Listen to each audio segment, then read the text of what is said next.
હાલ અમે કંઈ ભૂલ કરેલ નથી તે છતાં અમને ફસાવીને મારો એક સાથી મિત્ર છે ગિરીશ વસાવા જે કોણા ગામનો છે, હું ઇન્દોર ગામનો છું.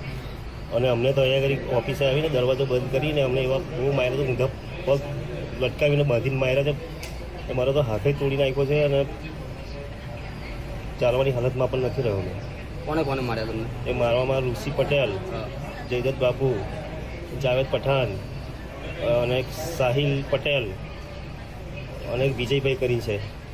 5 જણ હતા. કઈ જગ્યાએ તમને માર્યા? એ ઓફિસ પર જ, બકાપુરા બસ સ્ટેન્ડ પાસે ઓફિસ છે ત્યાં જ. એ રૂમમાં પૂરી માર્યા? હા, બહાર અમને ગેટ બંધ કરી દીધું, બહાર જ આમ માર્યા બરાબર, આમ કોઈ અંદર જોઈ ના રીતના. બરાબર. કેટલા વાગે તમને મારતા હતા લોકો? લગભગ અમે 4 વાગે ગાડી લઈને આવ્યા હતા ત્યાં ઘરી, હા. અને એમની જ ગાડી ચલાવતા હતા અમે. અને ત્યાં આવીને પછી બધાને અંદર બોલાવ્યા અને પછી કે આ ભાઈ કોણ છે, ચલો આ બાજુ આવો, એટલે પછી મારવાનું ચાલુ કરી દીધું અમે. બરાબર.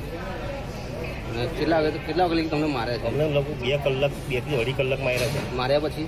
મારા પછી તો અમે કંઈ પડી રહ્યા હતા, પણ જરા હોશમાં આવ્યા તો ઉઠીને બહાર નીકળ્યા. પણ ગિરીશ તો પછી પતો નહીં, ગિરીશ તો થઈ જતો, હું તો ચાલીને સેજ બહાર નીકળ્યો તો પછી એક મિત્રની ગાડી પર બેસીને મને નદી સુધી છોડી દીધો.